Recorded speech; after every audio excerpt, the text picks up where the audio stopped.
Hello and welcome to a new season of Trojans Live, presented by Monster Hydro on AM 790 KBC and the USC Trojans Media Network. I am Jordan Moore, happy to be out of the studio back here on this beautiful campus, joined tonight by former USC captain Max Brown. Our buddy Sean Cody, we wish him well at home. He's a little bit under the weather. He's feeling all right, though. He's just resting up, getting better for Saturday. The big kickoff is coming up, Max. Football, USC football, a new season, only 5 days away. You ready, man? Oh, yeah, ready to go. Fresh start. Well, we got the head coach, Clay Helton, as always, to get us started. He's always excited about a fresh start, a new season. You've got to train hard to play hard. Monster Hydro contains essential electrolytes and energy you need to perform at your best. Learn more at monsterenergy.com. Monster Hydro, hard-charging hydration, a new sponsor, title sponsor for Trojans Live this year as well. Welcome, Coach. As always, this is so different than last season, which is a very good thing. What's it been like for you guys, just the preparation, if you can compare it to what you dealt with last year to what you have this year? Just night and day. Okay. Seriously. I mean, to be able to have, not only a winter strength and conditioning program, a summer strength and conditioning program, a spring training, and a full fall training camp of 25 practices, just night and day, of really feeling where we are at now compared to last year. We've really been able to develop some young kids. You had 14 midtermers come in during the spring that got a spring under their belt, and then an addition of 13 other newcomers over the summer that went through our PRPs and now have been through basically 21 practices now, and really in a good place as a football team.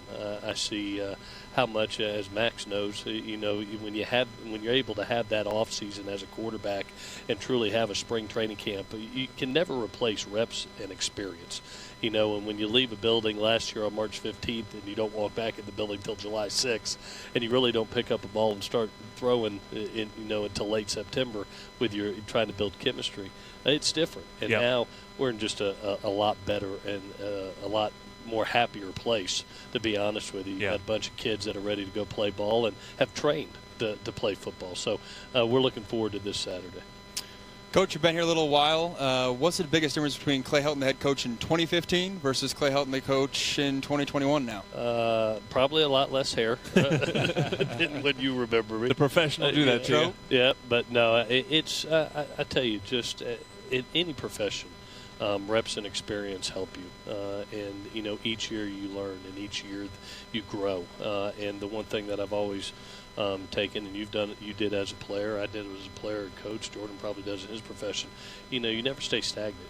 You're always looking to get better at your profession and better at mastering your craft. And so, to be able to work with a large group of kids, 124 kids in this camp, which is the largest we've had in a while because of the super seniors, it's been a lot of fun. It really has. To have the experience under your belt now, basically having this going to be my 7th season, on the helm, it's something that you feel so comfortable walking into on a day-to-day basis, and the answers to the test.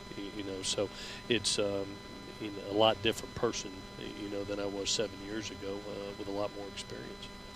Typically you listen to the head coach, Clay Helton, on the first episode of Trojans Live of the new season. And, typically, Coach, I've heard you say this for many years. You'll come out of a season and you'll go through sort of a period of program analysis, self-analysis.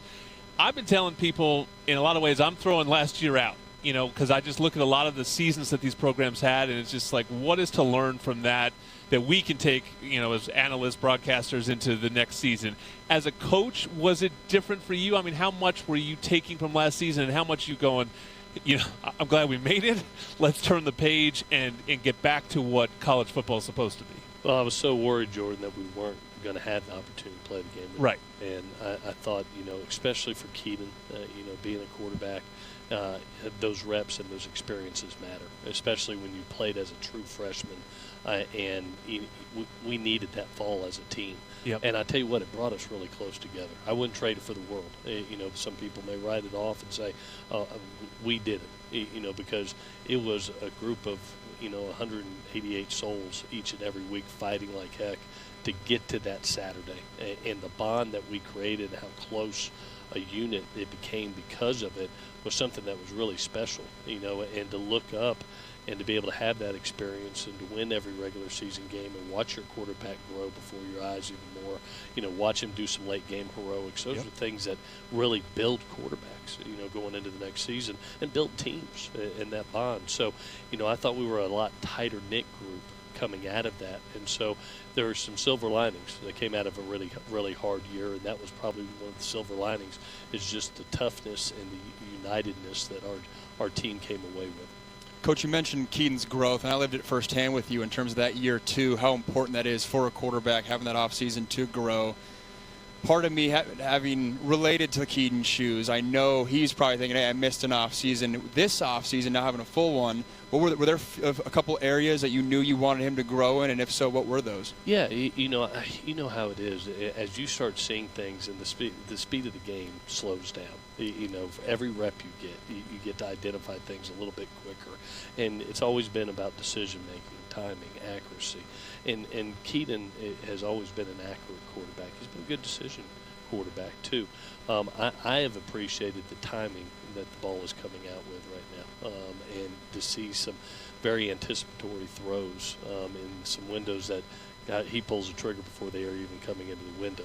And you see that when you get an older quarterback. Young quarterbacks, they wait to see that window open, and they want to see it open before they pull it. And as you grow, you anticipate that window coming open, and you pull the trigger, and that's what he's doing right now. And thank goodness for that last season. Thank goodness for these two training camps. I think, coming into a season where he's really not even completed 2 seasons yet, coming into this season, man, it was great to have this full off season for him.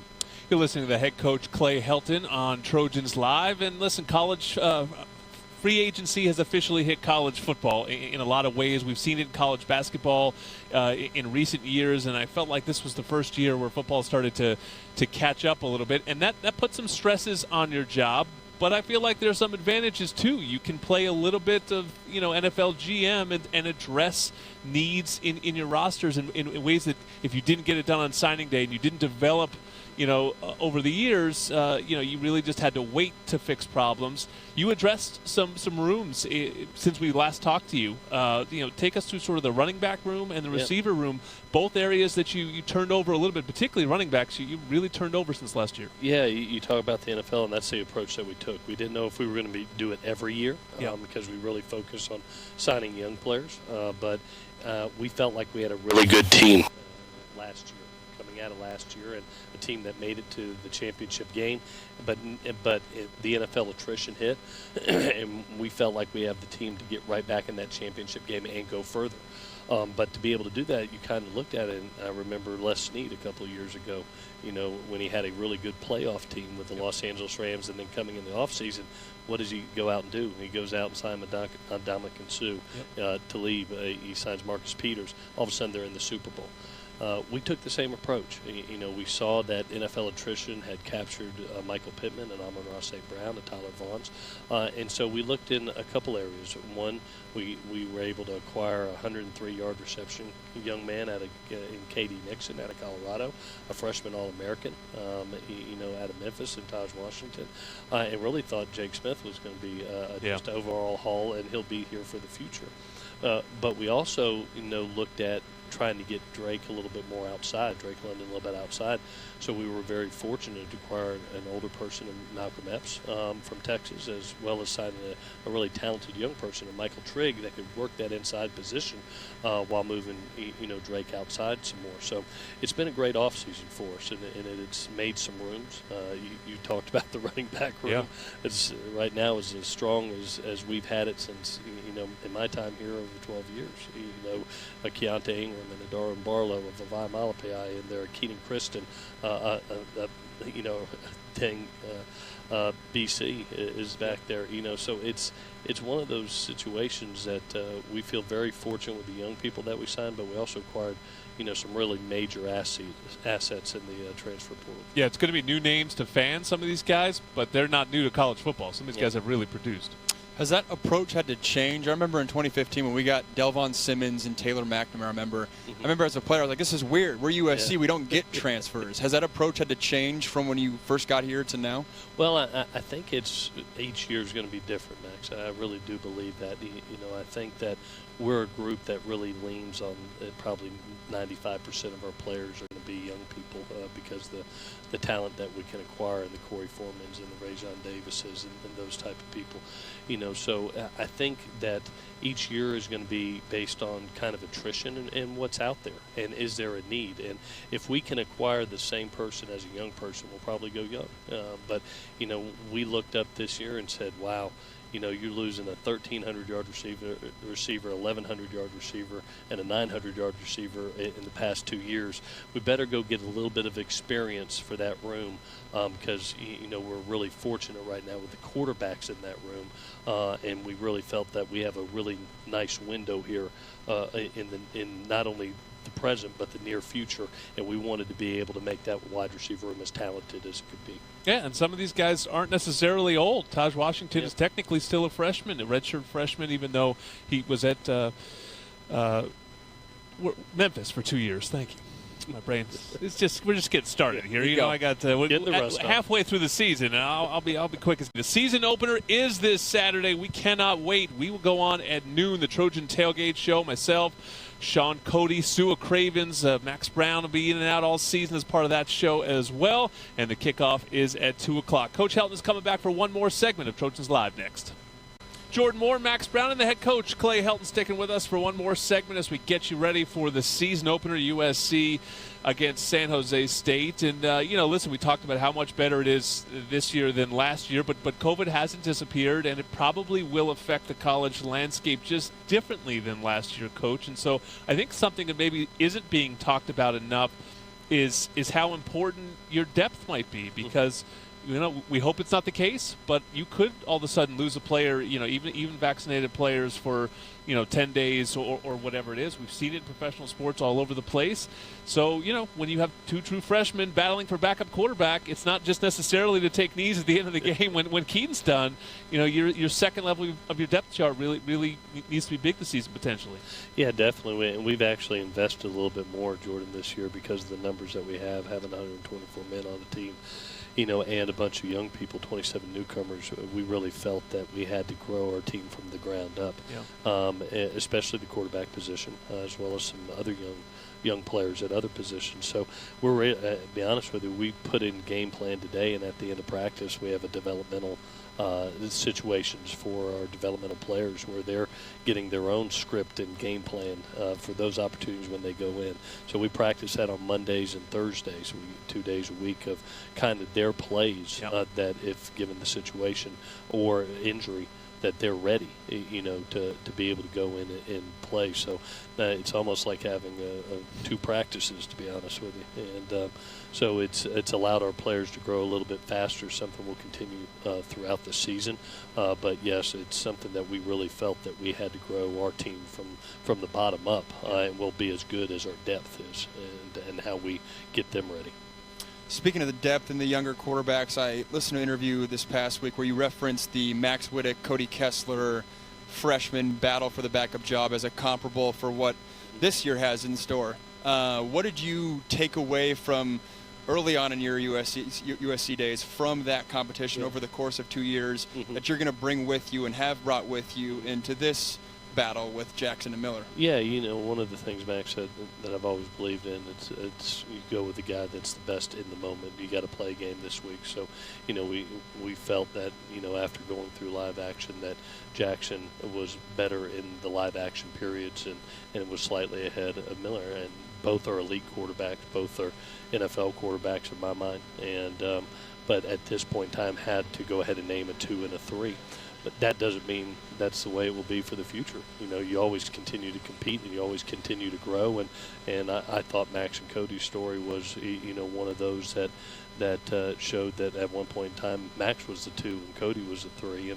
And Cody had a chip on his shoulder, continued to develop and grow his body, his strength, his core, continued to grow within the system. And then he goes into his second year and he wins the job over Max. So that's the thing about elite college football and NFL football. It's the guy that's playing the best in the moment that goes out there. And so I'm just very fortunate. We are very fortunate to have Jackson and Miller because they're two elite quarterbacks that work very well together, that know their battle is not only today, but it's tomorrow, the next day, and years. It's never ending. It's never ending. It's always going on. So, but both of them have taken the approach of continuing to prepare for their opportunity when it comes, and hopefully we get in the position where we can get both guys in games this year.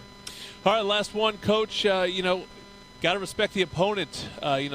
This is a big game right out of the chute. I know that maybe on paper some fans won't understand that, but this is a San Jose State team that was ranked at the end of last year. Returns a really highly sought-after coach, a quarterback that was really good last year. They've already played. They have a game under their belt. They blasted a team last week. So, what worries you about the Spartans? Well, one, Coach Brennan does a phenomenal job. He's built that program over the last 4 years into a top 25 team, a team that won their conference last year, going undefeated in the regular season.